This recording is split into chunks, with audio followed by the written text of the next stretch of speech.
네, 우리 범서 제필이 본진이 자매 중심으로 성경을 찾고요. 다른 분들은 같이 보겠습니다.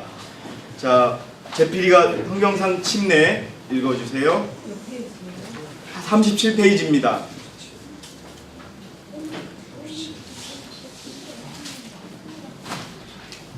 성경상 침례 37페이지, 지침서 37페이지. 자, 세 분은 펴주시고 다른 분들도 다 아시는 거지만 한번 보겠습니다. 성경상 침례. 우리는 침례가 하나님과 선한 양심으로 맺는 언약이라고 믿는다. 그분의 교회에 대한 예수님의 명령은 다음과 같다.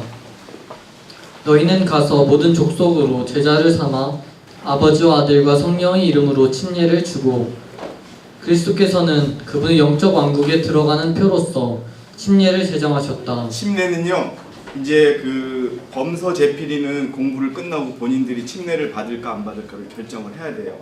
문진이 자매는 침례를 다시 받겠다고 했어요. 자, 여러분들께 한번 여쭙겠습니다.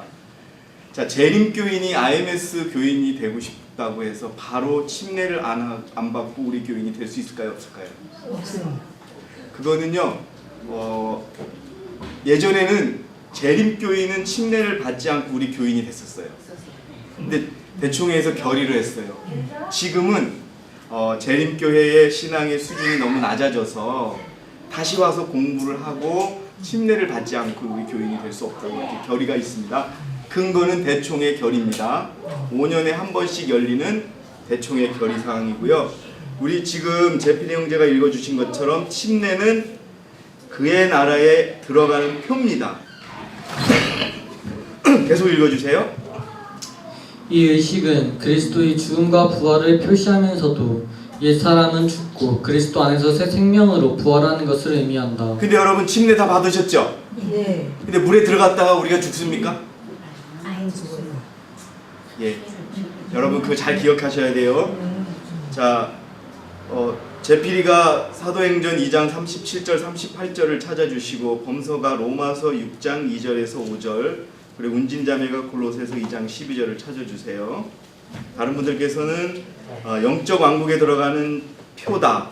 그 다음에 의식은 무엇을 상징하냐 하면 예수님의 죽음과 부활을 상징해요. 그리고 옛사람은 죽고 그리스도 안에서 새 생명으로 부활하는 것을 의미합니다. 자, 사도행전에는 어떻게 쓰여 있죠? 제필이? 그들이 이 말을 듣고 마음에 찔림을 받아 베드로와 다른 사도들에게 말하기를, 형제 여러분, 우리가 어찌하여야 하리이까? 라고 하니 베드로가 그들에게 답변하기를, 회개하라. 그리고 죄들을 사함받은 것으로 인하여 너희 각자는 예수 그리스도의 이름으로 침례를 받으라. 그리하면 너희가 성령의 선물을 받으리라. 예, 침례는요 단순한 예식이지만 제가 지금 말씀드린 것처럼 물속에 들어갔다고 해서 우리가 죽는 것도 아니에요. 우리가 또 물속에서 빠져나온다고 해서 우리가 전혀 바뀌는 것도 아니에요. 다만 새 마음을 가지고 태어나는 것입니다, 여러분. 그게 굉장히 중요한 거고요. 로마서에는 어떻게 쓰여 있습니까? 결코 그럴 수 없느니라. 죄에게 죽은 우리가 어떻게 더 이상 그 가운데 살겠느냐. 예수 그리스도 안으로 침례받은 우리가 그의 죽으심 안으로 침례받은 것을 알지 못하느냐. 그러므로 우리가 죽음 안으로 침례를 받아 그와 함께 장사되었으니 이는 아버지의 영광으로 인하여 그리스도께서 죽은 자들로부터 일으켜지신 것 같이 우리도 또한 생명의 새로운 가운데서 행하게 하려 함이니라. 예, 지금 읽어주신 것처럼 침례는 그만 읽어도 되겠습니다. 골로새서 읽어주세요. 너희가 침례로 그와 함께 장사되었고 또 하나님께서 그를 죽은 자들로부터 살리신 역사를 믿음으로 말미암아 너희도 그와 함께 살았느니라. 네, 자, 그래서 침례는 어떤 의미를 가지냐를 우리가 배웠고 그 성경 구절을 외웠습니다. 그 다음에 운진이 자매가 읽어주세요. 침례는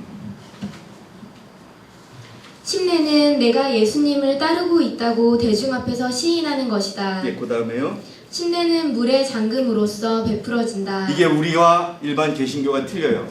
여러분, 개신교하고 캐톨릭에서는 어떻게 침례를 줘요? 물로. 세례입니다. 세례. 세례. 우리는 물에 담궈야 돼요. 네. 어쨌든 우리 원칙은 물에 들어갑니다. 물이 없으면 바켓스라도 담아가지고 들어갔다 나와야 돼요. 그냥 물을 뿌리는 침례는 안 합니다. 그 다음에 읽어주세요. 철저한 성경의 진리를 가르치는 일과 침례심사가 서약의 침례보다 선행해야 한다. 이게 뭐예요?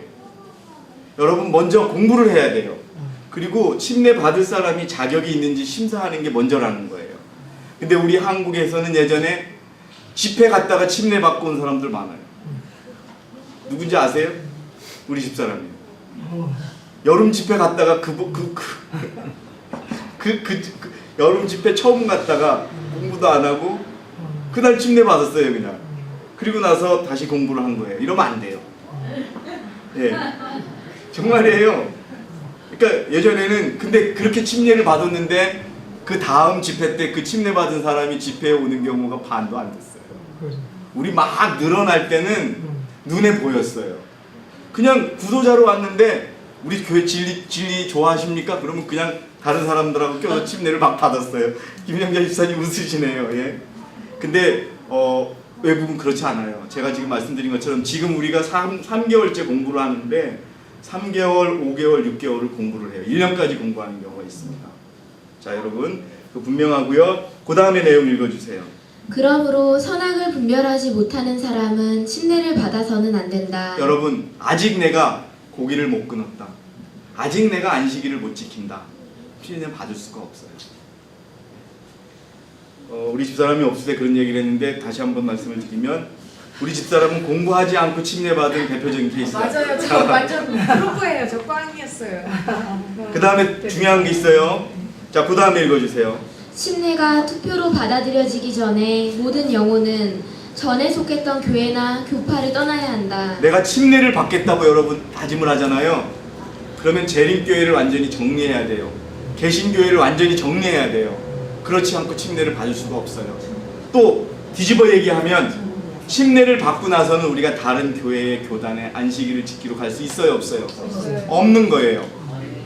여러분 굉장히 중요해요. 그런데 침례를 받고서도 우리 교회 안에는 재림교회도 가고 51년 교회도 가고 다니는 분들이 있어요. 그거 안 되는 거예요. 네? 여러분 분명히 그렇습니다. 그 다음에 또 읽어주세요. 성경의 원칙에 조화되지 않았거나 무지한 상태에서 이전에 침례를 받은 자들에게만 재침례가 베풀어져야 한다. 예, 여러분 우리가 잘못했어요. 그럼 나 다시 재침례 받고 싶다 그러면 재침례 받을 수 있고요. 그래서 그러한 원칙들입니다. 침례가 이렇게 정리가 되어 있고요. 그 다음에 하나님의 교회 범서가 읽어주세요.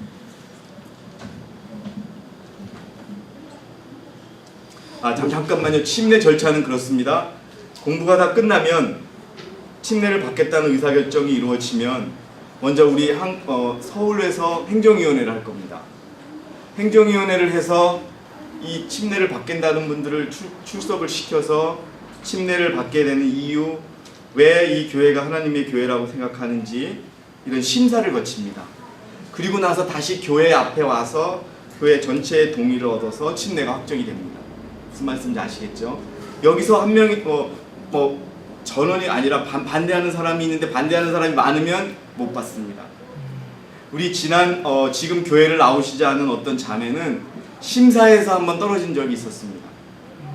그리고 나서 그 다음 심사 때는 통과를 시켜줬는데 그 심사할 때도 안 된다고 하시는 분이 있었는데 그냥 이번에는 주저했던 것이 실수였던 것 같아요. 확신이 없으면 침례를 줄 수 없습니다. 아시지 않아요? 네, 그러고 자 이제 하나님의 교회로 가겠습니다. 범서 읽어주세요. 우리는 예수 그리스도께서 교회의 머리가 되신다는 것을 믿는다. 여러분 믿으십니까? 아멘. 그 성경이 에베소서 5장 23절 운진이 자매가 찾아주시고 그 다음에 4장 15절은 제필이가 찾아서 준비를 해주세요. 그 다음에 범서가 골로새서 찾겠습니다. 계속 읽어주세요. 교회는 그리스도를 구원자요 구주로 받아들이고 그분의 가르침과 계명에 따라 사는 신자들의 몸이라는 것을 믿는다. 자, 성경은 어떻게 되어 있습니까? 제필이 에베소서 5장 23절. 그 진이자매인가? 이는 남편이 아내의 머리됨이 그리스도께서 교회의 머리됨과 같음이라. 그리스도가 교회의 머리된 것 같으니라고 분명히 나와 있죠, 여러분. 자, 머리면은요, 보세요, 저를 봐주세요. 머리가 있습니다. 그러면 머리가 있고 여 몸이 있죠. 자, 머리가 여러분 모든 것의 핵심이죠. 그리스도가 교회의 머리예요. 그럼 우리는 뭐예요? 몸. 지체라는 겁니다. 자, 이 몸이 있어요. 근데 이 손이 머리가 오른쪽으로 가라고 하는데 이게 막 이렇게 가면 이렇게 되는 거죠. 그래서 여러분, 이 교회와 그리스도와의 관계, 교회와 우리의 관계는 하나예요. 끊어질 수가 없는 겁니다. 여러분, 굉장히 중요한 거예요. 우리가 이것을 깨달아야 되는 거예요. 그 다음에 읽어주세요. 점서. 오직 사랑 안에서 진리를 말하며 우리가 모든 일에 성장하여 그에게 이르리니 그는 머리시며 곧 그리스도시니라. 그는 머리시며 곧 그리스도시라 라고 되어 있습니다. 그 다음에 골로새서 읽어주세요. 그는 몸인 교회의 머리시라. 그는 몸인 교회의 머리시라 라고 분명히 나와 있습니다. 자, 그 다음에 읽어주세요. 교인은 그리스도의 학교에서의 매일의 가르침과 경험, 권고와 교훈들을 통하여 영혼을 위한 준비를 한다. 예, 여러분, 우리가요 교회에 와서 여러분 교과 있지요. 제가 중국의 연변에 계신 분들이 가끔 우리 교과를 안 했다는 얘기를 듣고 몹시 실망을 했는데, 막 자극적이고 막 역사적이고 이런 것만 우리가 공부하는 게 아니에요. 여러분, 우리가 매일 하루에 7개 문항, 8개 문항이 있으면 매일 하나씩 공부하는 거, 그게 교회 학교에서 배우는 거예요. 그래서 여러분, 예전에 이런 일이 있었어요. 우리 강전 목사님이 그렇게 했을 때 우리 돌아가신 조 목사님께서 우리 안식일 학교를 생략하자고 그렇게 제안을 했을 때 대촉에서 온 목사님들이 그게 아니다, 어렵고 힘든 일이 있을수록 우리는 원칙대로 모든 것을 해야 된다라고 해서 안식일 학교를 했었습니다. 여러분 기억나실 거예요. 그래서 여기에 나와 있는 것처럼 교인은 그리스도의 학교에서 매일의 가르침과 경험, 권고와 교훈들을 통하여 영혼을 위한 준비를 한다라고 되어 있고요. 그 다음에 내용 읽어주세요. 보면서 교회 내에서의 생활과 행동에 대한 불변의 표준은 성경이다. 뭐다 여러분? 뭐다? 성경이다. 그 다음에요. 그 가운데에는 예수님의 생애에 실제적으로 보여준 참으로 거룩한 의의 모범들과 사랑, 하나님의 십계명을 간직하고 있다. 각 시대마다 십계명을 통하여 배도와 반역을 규정하였고 마찬가지로 남은 교회를 식별하는 시금석이 되었다. 네, 여러분 진리교회냐 진리교회가 아니냐는 무엇을 가지고 판단했다고요? 십계명. 그래서 여러분 자 우리 세상적으로 잠깐 설명을 드릴게요. 법을 어디에서 만들어요? 국회라는 데서 만들어요. 법을 바꾸는 거 어디서 바꿀까요? 국회에서 바꿔요. 법을 없애는 거 어디서 바꿀까요? 국회에서만 해요. 그런데 십계명은 누가 만들었어요, 여러분? 하나님. 우리 분명히 배웠지. 네. 하나님이 우리에게 쓰신 십계명은 직접 하나님의 손으로 쓰셨다 그랬잖아요. 근데 성경에 어디를 보셔도 계명을 없앴다는 얘기가 있어요, 없어요? 그게 있으면 되는 거예요. 하나님이 법을 만드신 분이 법을 없애지 않았기 때문에 법은 유효하다, 무효하다, 유효하다. 우리는 그것을 믿는다. 자, 그 다음에 사도행적 읽어주세요, 범서가. 교회는 사람을 구원하기 위해 하나님께서 세우신 기관이다. 교회는 봉사를 위하여 조직되었으므로 그 사명은 온 세상에 복음을 전하는 것이다. 예. 자, 그러므로 읽어주세요. 그러므로 예수께서 당신의 제자들의 연합을 위하여 기도하신 위대한 중보기도로 말미암아 세상의 빛이 될 수 있다. 자, 요한복음 10장 21절 제필이가 찾아주시고 에베소서 4장 16절 문진이 자매가 좀 찾아주세요. 요한복음 17장 21절 뭐라고 되어 있습니까?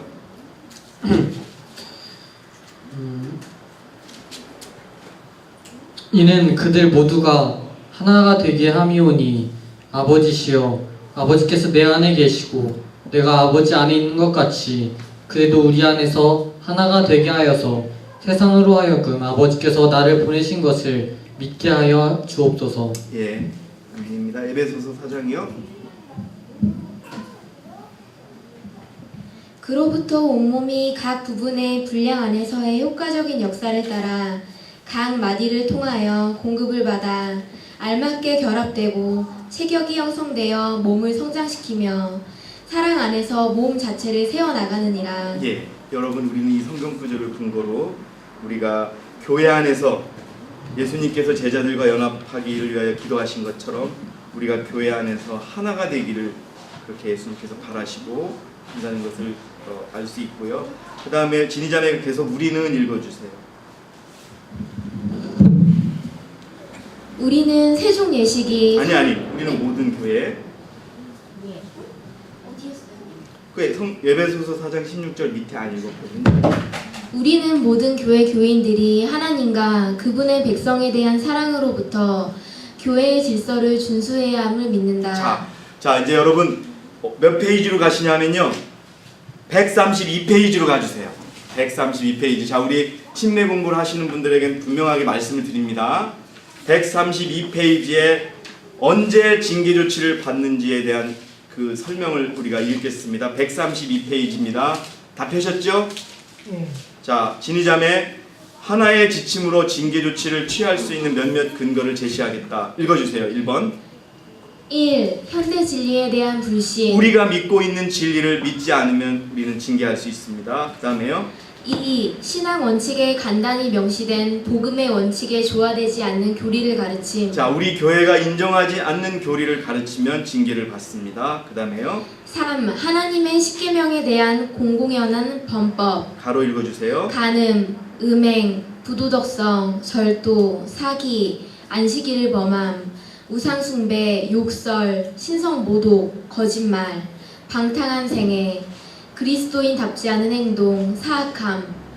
그 다음에요. 교회의 이름을 모독하고 나쁜 평판을 가지도록 만든 모든 행위들. 예, 이걸 우리 징계합니다. 그 다음에요. 뭐라고 돼 있어요? 4.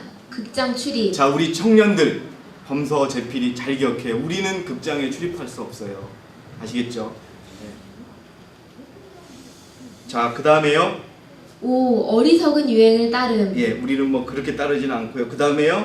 6. 알코올성 자, 알코올, 음료, 그 다음에 마약, 커피, 흑차, 담배를 사용하거나 생산, 파는 행위도 할 수 없어요.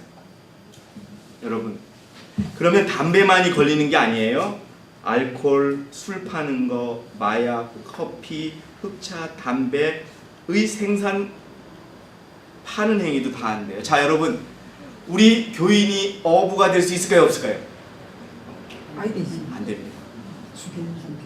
네, 그거 여러분, 그래서 어부들은 우리 교회에는 없습니다.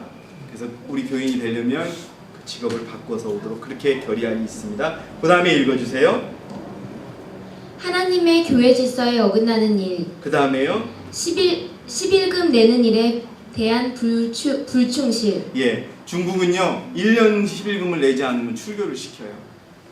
그래서 제가 좀 너무 가혹하다고 얘기한 적이 있는데 이 11금을 내는 거에 대해서 굉장히 냉정하게 봅니다. 그 다음에 캐나다 같은 교회에서는요 교인들을 평가를 해요. 어떻게 얘기하냐면, 자, 교회를 잘 나오는 분들은 문제가 없어요. 근데 교회를 가끔 가다 나오는 분들은 이름을 쭉 적어서 이분을 계속 우리 교인으로 관리할지 않을지를 판단을 해요. 그리고 그 다음 해에도 그 교인이, 그분이 그렇게 안 나오잖아요. 그럼 그분에게 의사를 물어서 더 이상 교회를 나오지 않을 것 같으면 우리 교회에서 제명하겠다라고 의사표시를 해요. 근데 한국은 아직 그렇게까지는 관리를 안 하고 있습니다. 그리고 한국은 이제 여기에서 적용된 경우는 두 번째, 복음의 원칙에 조화되지 않는 교리를 가르친 부분과 3번 간음, 이 부분으로 해서 출교당한 분들이 2분 정도가 있었습니다. 자, 다시 앞으로 오겠습니다. 이게 우리 교회 질서입니다. 이 교회 질서를 따라야 하는 것입니다. 자, 저는 지금 침례 공부를 하는 세 분께 분명히 말씀드렸습니다. 예? 극장에 가도 징계를 받을 수 있습니다. 제필이 분명히 배웠죠. 범서도 분명히 배웠죠. 나중에 그러는 거예요. 아니, 나 안 배웠다고. 우리 범서 엄마 같은 사람은 안 배웠거든요. 이거 사실 징계를 하자 그러면 나 그런 거 몰랐는데요. 다들 그랬어요. 요즘은 영화도 좋은 영화들을 가족들이 집에서 보는 건 괜찮습니다. 성경 영화 같은 거 있죠. 네. 극장에 가는 거는 영화를 보지 말라는 거예요? 극장을 가지 말라는 극장.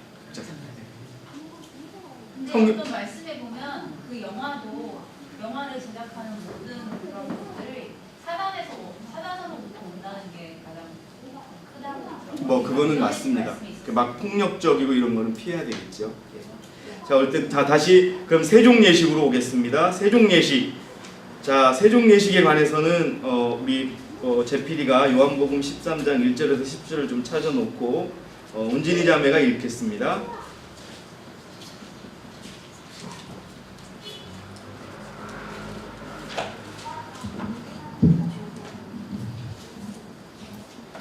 우리는 세종 예식이 성만찬 예식에 앞서 베풀어져야 한다고 믿는다. 자, 우리는 세종 예식만 따로 하고 성만찬 예식 따로 하고 그렇지 않습니다. 두 개를 같이 합니다.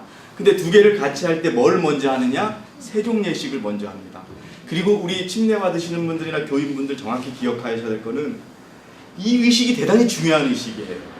이 의식은 예수님께서 십자가에 돌아가신 것을 기념하는 행사예요. 자, 여러분, 구약 시대에 예수님께서 십자가에 돌아간 걸 상징하는 그 명절이 어떤 거예요? 유월절이에요. 유월이 뭐냐? 죽음을 뛰어넘었다는 거잖아요. 왜? 누구 때문에? 무엇 때문에? 문설주에 뿌려진 그 피 때문에. 그리고 그렇기 때문에 그 유월절 행사를 지금 할 수가 없잖아요. 이게 대치된 거예요. 이게 유월절 행사가 대치된 게 세종 예식과 성만찬 예식이다. 가장 중요하게 기억하셔야 될 거는 세종 예식과 성만찬 예식 때는 성령이 이 자리에 함께 하세요. 하나님이 임재하신다는 겁니다.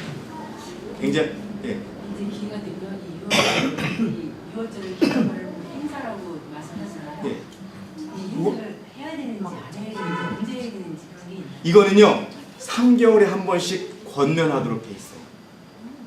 그러니까 그거는 우리 백천위에서 결정하는 예. 거죠. 예. 성경상으로는 성경상으로는 이제 지금 일단은 제 PD가 성경 구절 읽어주세요. 요한복음 13장 1절에서 17절 읽어주세요. 유월절 전에 예수께서 이 세상에서 떠나 아버지께로 가야 할 자기 때가 된 것을 아시고 세상에 있는 자기 사람들을 사랑하시되 그들을 끝까지 사랑하시니라. 저녁 식사가 끝나자 마귀가 이미 시몬의 아들 유다 이스카리옷의 마음속에 주를 배반할 생각을 넣은지라. 예수께서는 아버지께서 모든 것들을 자기 손 안에 주신 것과 자기가 하나님께로부터 왔다가 하나님께로 가는 것을 아시고 저녁 식탁에서 일어나시어 옷을 벗어 한쪽에 놓고 수건을 가지고 허리에 두르시더라. 대야에 물을 부으신 후 제자들이 발을 씻어주시며 또 허리에 두른 수건으로 닦아주시기 시작하고 그 다음에 시몬 베드로에게 오시니 베드로가 주께 말씀하시기를 주여 주께서 내 발을 씻기시려 하시나이까 라고 하더라. 예수께서 대답하여 그에게 말씀하시기를 내가 하고 있는 일을 내가 지금은 몰라도 이후에는 알게 되리라고 하시니 베드로가 주께 말씀하시기를 주께서 내 발은 절대로 씻기시지 못할 것이니이다 라고 하니 예수께서 그에게 대답하시기를 만일 내가 너를 씻기지 아니하면 너는 나와 상관이 없느니라고 하시더라. 시몬 베드로가 주께 말씀드리기를 주여 내 발뿐만 아니라 손과 머리도 씻어주소서라고 하니 예수께서 그에게 말씀하시기를 이미 목욕한 사람은 발밖에 씻을 필요가 없으니 그는 온몸이 깨끗함이라 너희는 깨끗하나 다 그런 것은 아니니라고 하시더라. 이는 주께서 자기를 배반할 자가 누구인지 아심이라. 그러므로 말씀하시기를 너희가 다 깨끗한 것은 아니니라고 하신 것이라. 예. 그리하여 그들의 발을 씻기신 후에 옷을 입으시고 다시 앉으시어 그들에게 말씀하시기를 내가 너희에게 행한 일을 알겠느냐. 너희는 나를 선생이라 또 주라 부르니 너희 말이 옳도다. 이는 내가 그렇기 때문이라. 예. 내가 너희 주와 선생으로 너희 발을 씻겼으니 너희도 서로의 발을 씻겨주는 것이 마땅하니라. 내가 너희에게 한 본을 보였으니 내가 너희에게 행한 대로 너희도 행하여야 하리라. 진실로 진실로 내가 너희에게 말하노니 종이 자기 주인보다 더 위대하지 못하며 보냄을 받은 사람이 보낸 사람보다 더 위대하지 못하니라. 너희가 이런 일들을 알고 그것들을 행하면 복이 있느니라. 예. 여러분 이 세종 예식은요. 이제 뒤에 성만찬 예식의 이제 설명 부분에 가면 우리 윤선 집사님이 질문하신 내용들이 들어 있는데 일단 세종 예식은 성만찬 예식과 같이 하는데 이걸 겸손 예식이라고 해요. 그리고 제가 대총회에 있을 때는 3개월에 한 번씩 정기적으로 해요. 그러면 3개월에 한 번씩 하다 보면 어떤 일이 있냐면 교회에서 생활하다 보면 좀 서먹서먹해지는 경우가 있죠. 그럼 화해 시간으로 활용하는 걸 많이 봤어요. 그래서 서로 좀 어색한 관계에 생긴 분들이 있으면 같이 서로 발을 닦아주면서 서로 사과하고 서로 이해할 수 있는 시간을 갖는 걸 많이 봤어요.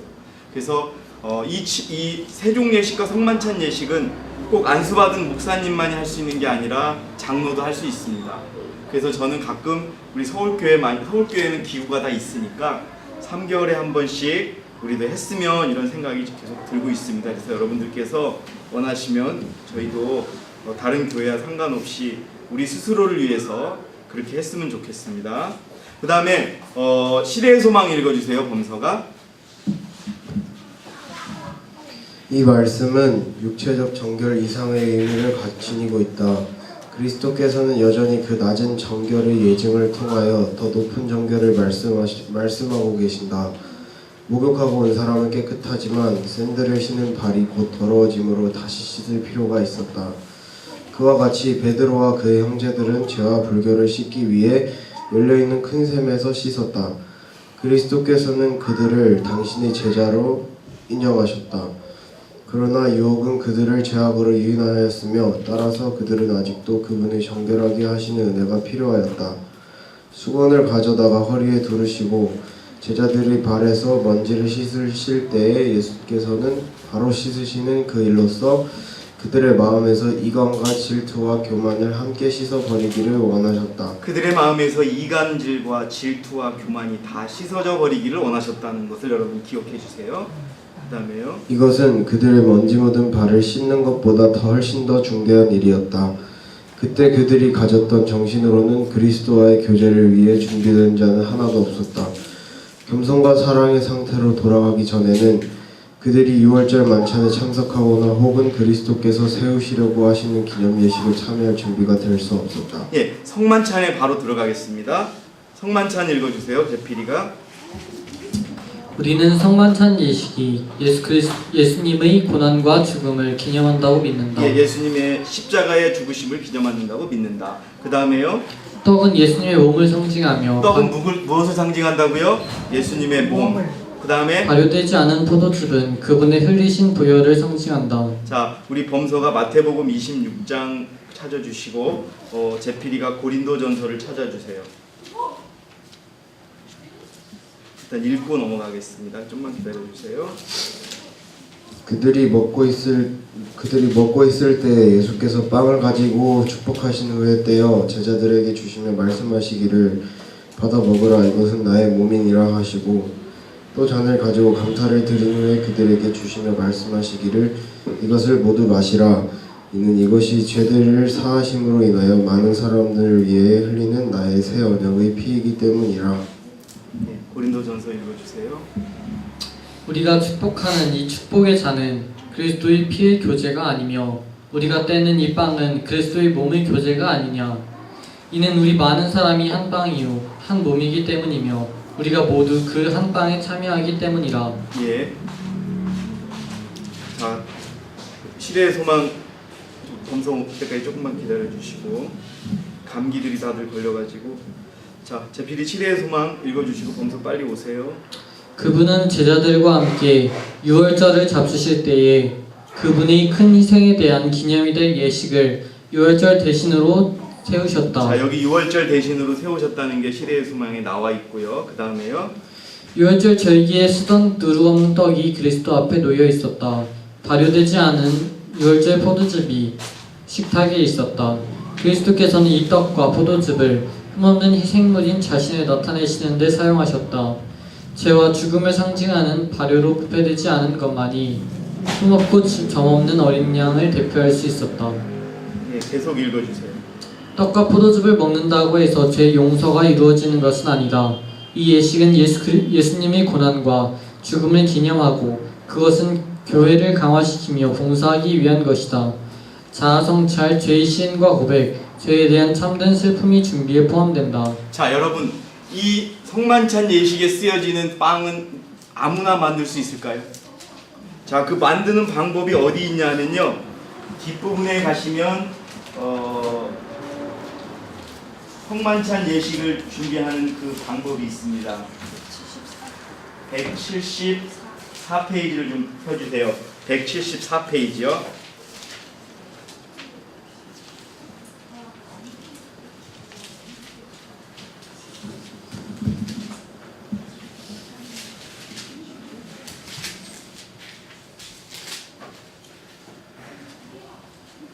자, 172페이지 봐주세요. 죄송합니다. 아니요. 그게 170페이지입니다. 170. 정확히는 169페이지서부터인데요. 여러분들이 다 읽어보세요. 우리 침례 준비하는 분들은 169페이지서부터 읽어보시면 2번 성만찬 예식 해놓고 그리스도의 170페이지에 가시면 그리스도의 몸을 상징하는 누룩이 없는 떡이라 그래서 성경 구절이 있고요. 그 다음에 171페이지 가시면 성만찬 예식떡 준비라고 되어 있습니다. 우리 범서가 좀 읽어주세요. 171페이지입니다. 떡은 그리스도의 몸을 상징함으로 준비하는 지침을 신중히 따라야 한다. 예, 그 다음에 읽어주세요. 먼저 기도를 올려야 한다. 기도 후 밀가루를 대략 100g 정도와 20g의 기름과 약간의 소금을 취한다. 이 양은 대략 15명분, 15명분이 된다. 교인 수에 따라 밀가루와 기름과 소금의 양을 조절해야 한다. 가루와 기름과 소금을 섞고 약간의 물을 넣은 후 잘 반죽한다. 가루 반죽은 더 이상 손에 붙지 않을 때까지 반죽한다. 그 후에 반죽을 타원형이나 원형으로 대략 0.5에서 1mm 두께로 편다. 칼 뒤쪽으로 반죽을 조그마한 네모형으로 찍은 것이 좋을 것이며 공기방울이 형성되지 않도록 만든 네모형의 떡을 찔러준다. 줄어드는 것을 방지하기 위해 오븐에 굽기 전에 떡판에다가 30분 정도 그대로 둔다. 그리고 적당한 온도로 굽는다. 떡이 노랗게 되었을 때 꺼내서 깨끗한 면포에 싼다. 그 떡을 옮겨갈 때 집사는 그것이 조각나지 않도록 매우 조심해야 한다. 예, 거기 보시면은요 170페이지로 다시 갈게요. 170페이지의 맨 위에 보세요. 가능하다면 그것도 읽어주세요. 가능하다면 매 3개월마다 성만찬 예식을 거행해야 한다. 이 예식은 가장 엄숙하고 중요한 예식이며 모든 교인이 참여해야 한다. 어떤 안팎의 이유도 없이 결석하는 것은 옳지 않다.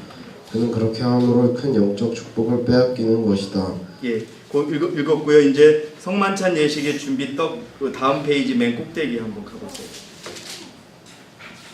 성만찬 예식의 성만찬 예식 떡은 목사가 성령의 지침에 따라 뗄 때까지 완전하게 보존되어야 한다. 아무나 만질 수가 없어요. 172페이지 밑으로 가보세요. 그 후에 그만 가열하고 식을 때까지 놔둔다. 그 위에는요 포도즙을 만드는 방법이 있습니다. 여러분 우리 이대로 만들어야 돼요. 그 다음에요. 그 후에 성만찬 예식에서 쓸 수 있도록 마마포에 건포도를 넣어서 즙을 짜낸다. 집사들은 언제나 포도즙과 기구들이 이 거룩한 예식에 사용될 수 있도록 준비되었는지 보살펴야 한다. 여러 명의 집사들이 있는 교회에서는 추석 집사나 이 책임을 맡은 집사가 성만찬 예식의 기구를 맡아 주관한다. 그래서 여러분 서울에서 항상 김명자 집사님이 주관을 해주셨어요. 기구를 만지는 게 아무나 만질 수 없습니다. 그 다음에요. 유리가 위생에는 좋으나 쉽게 깨어질 수 있으므로 녹이 슬지 않는 컵이나 은잔을 준비하기를 권한다. 예. 그 다음에 떡을 굽는 분도 안수받은 집사나 안수받은 목사였어요. 그래서 여러분 저기 남원에서 하고 계룡에서 할 때는 목사님이 직접 그 떡을 만들었었어요. 예, 그 절차를 지켰었고요. 자, 이제 우리 다시 앞으로 오겠습니다. 이 교회 성만찬 39페이지로 다시 오겠습니다. 자, 떡과 포도즙 그거까지 우리가 다시 한번 읽겠습니다. 제필이가 좀 읽어주세요. 떡과 포도즙을 먹는다고 해서 39페이지. 떡과 포도즙을 먹는다고 해서 죄의 용서가 이루어지는 것은 아니다. 이 예식은 예수님의 고난과 죽음을 기념하고 그것은 교회를 강화시키며 봉사하기 위한 것이다. 자아 성찰, 죄의 신과 고백, 죄에 대한 참된 슬픔의 준비에 포함된다. 그것도 읽어주세요. 그래서 침례와 성만찬은 기념적인 두 기둥으로서 하나는 교회 밖에서 하나는 교회 안에서 행하는 예의식이다. 그리스도께서는 이 두 의식 위에 참 하나님의 이름을 새기셨다. 자, 여러분, 그리스도께서는 이 두 의식 위에 참 하나님의 이름을 새기셨고 여호와께서 여호와의 성령이 직접 임하시네요. 그래서 여러분 항상 은혜롭게 끝날 수밖에 없는 이유가 거기에 있었습니다. 그 다음 범서가 읽어주세요. 자, 여러분, 성만찬 예식은 교인만 참여할 수 있을까요? 손님도 참여할 수 있을까요? 우리는 교인만 참여할 수 있는 원칙이 있습니다. 그래서 아직 범서와 제필이는 성만찬 예식에 참여하지를 못했습니다. 자, 읽어주세요. 오직 침례로서 하나님과 언약을 맺고 교회의 교인이 된 자들만 성만찬 예식에 참여할 수 있다. 여호와께서 모세와 아론에게 이르시되 유월절 규례가 이러하니라 이방 사람은 먹지 못할 것이나. 예, 여러분, 우리가 이 성경 구절을 보면 꼭 이것이 맞느냐 안 맞느냐를 따지시는 분들이 있어요.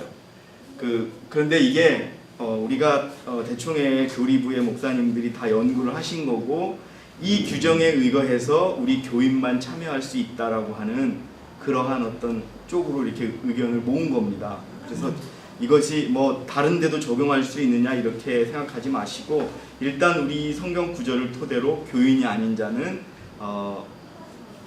성만찬 예식에 참여할 수 없다라고 우리는 정하고 있습니다. 자, 오늘 세 가지 과를 했습니다. 이렇게 해서 3개씩 4개씩 해가지고 일단 여기에 있는 내용을 마치려고 합니다. 그리고 나서 중요한 거 한두 가지를 제가 자료를 준비하고 있습니다. 마치려고 해요. 자, 오늘 3가지에 대해서 우리 침례를 준비하시는 분들이나 다른 분들 한번 질문해 주시고 아까 우리 윤선 집사님 말씀하신 거에 답이 여기 있나요? 아니면 뭐 없나요? 아까 말씀하신 게 어떤 건지 한번 얘기를 다시 해주시겠어요? 이 일을 행하라고 하셔서 예. 그 성만찬 예식을 6월절 바로 6월절에 하루였잖아요. 그것처럼 이것도 1년에 한 번 하는 건지. 아니요, 아까 제가 이제 언제 하느냐 이런 성경 구절은 6월절에 했다라고 되어 있는데요. 이게 보통 우리 교회 지침서에는 3개월에 한 번 정도 하는 거로 돼 있고 성경에서는 1년에 한 번씩 해라 이런 게 없는 거죠. 자, 그러니까 나를 목사님이라는 예수님이 돌아가시면서 그랬잖아요. 나를 기념하여 이 의식을 행하라. 그래서 마치 그분을 기념해서 그 날을 정해서 해야 되는 건지 아니면 이렇게 수시로 해야 되는 건지. 우리가요, 그거는 꼭 그 날짜를 그렇게 맞추기보다는 우리가 정해서 3개월에 한 번씩 주기적으로 그렇게 하는 게 좋은 겁니다. 그게 딱 뭐 오늘이 6월절이니까 해야 된다 그런 건 아니에요. 6월절을 대신하는 거니까.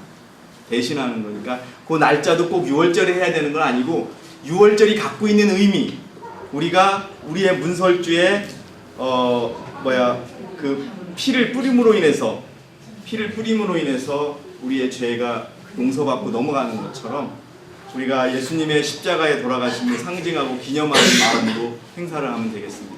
또 질문이 있으세요? 세례는 언제 시작됐어요? 세례? 언제 시작했어? 네? 아니 침례하는 행위가 언제 시작했겠어? 침례를 묻는 건가? 세례요. 세례는 캐톨릭에서 시작이 된 거야. 세례는 내가 생각하기로는 AD 한 3세기, 4세기 정도. 잠깐만요. 예, 저기 제가 듣기로는 원래 캐톨릭에서 누리는 게 십자군 원정인데. 예. 그럼 십자군 원정이면 한참 지나서예요. 근데 제가 이제 우리 작년 공주 집회 때 제가 캐톨릭 제도를 조사해 봤거든요.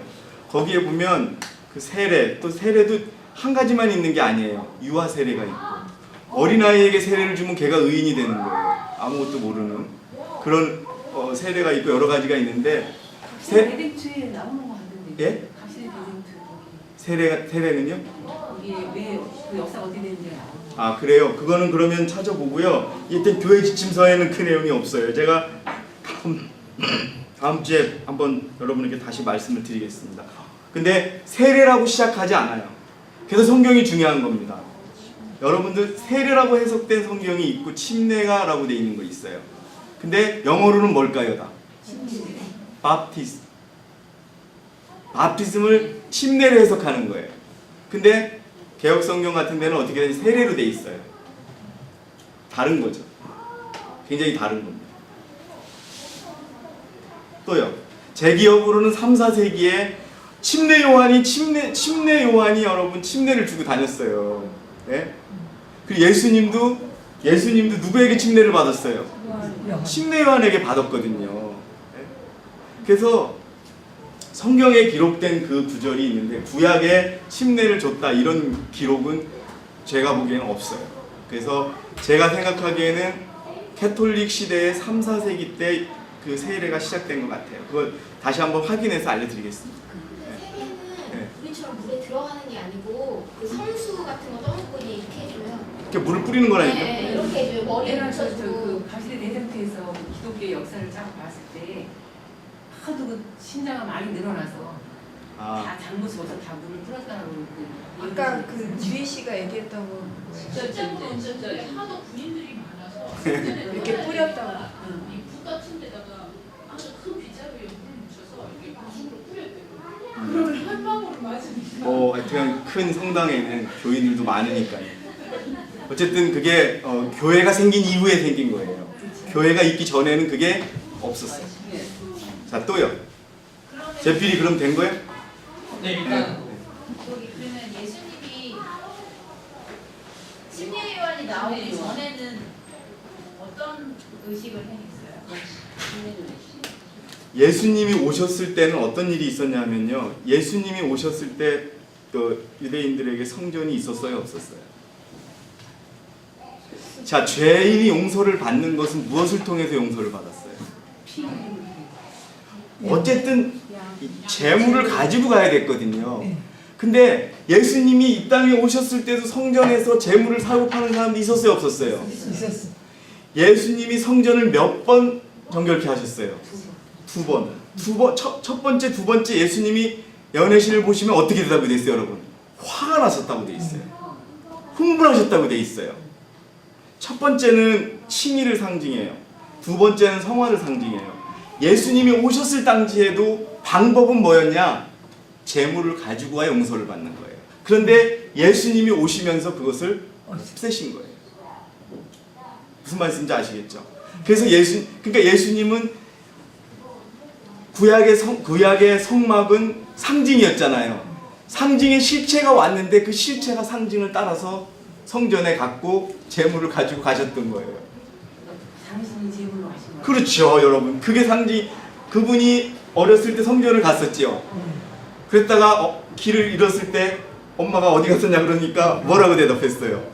여자요, 내가 내 아버지의 집에 있는 줄 모르시나이까라고 한 것처럼. 그리고 장로님, 예수님이 태어나시면서 예수님 뜻은 제사를 이제 그만 예수님이 공생애를 할 때까지 성막은 있었어요. 대사장이 있었으니까. 근데 결국은 교회가 세워지고 그러면서 이 성전에서의 봉사들은 없어지게 되는 것이죠. 예수님이 돌아가시면서 없어지는 거야? 돌아가시 전부터 없애야 되는 거예요? 아니 예수님이 십자가에 돌아가시자마자 없어져야 되는데 예수님이 딱 돌아가시자마자 모든 그 유대 백성들이 예수님을 메시아로 믿었냐 이거예요. 지금도 유대인의 성전은 있어요. 여러분 유대인들은 예수님을 아직 메시아라고 인정 안 해요. A man certain in the Galilee 이렇게 얘기해요. 갈릴리의 어떤 청년 그렇게 얘기해요. 그래 놓고서도 그 통곡의 벽에 들어오는 1년 관광객 수입이 수천만 원이에요. 아직도 그 사람들은요 초림을 기다려요. 무서운 거예요, 여러분.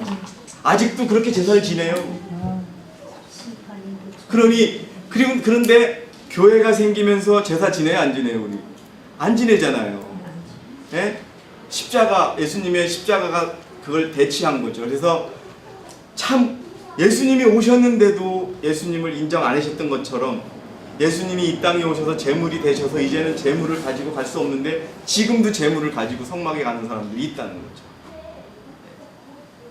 이 레위기를요, 저도 이제 틈틈이 공부를 하고 있는데 제사에 관한 책이 2권이 저 앞에 있어요.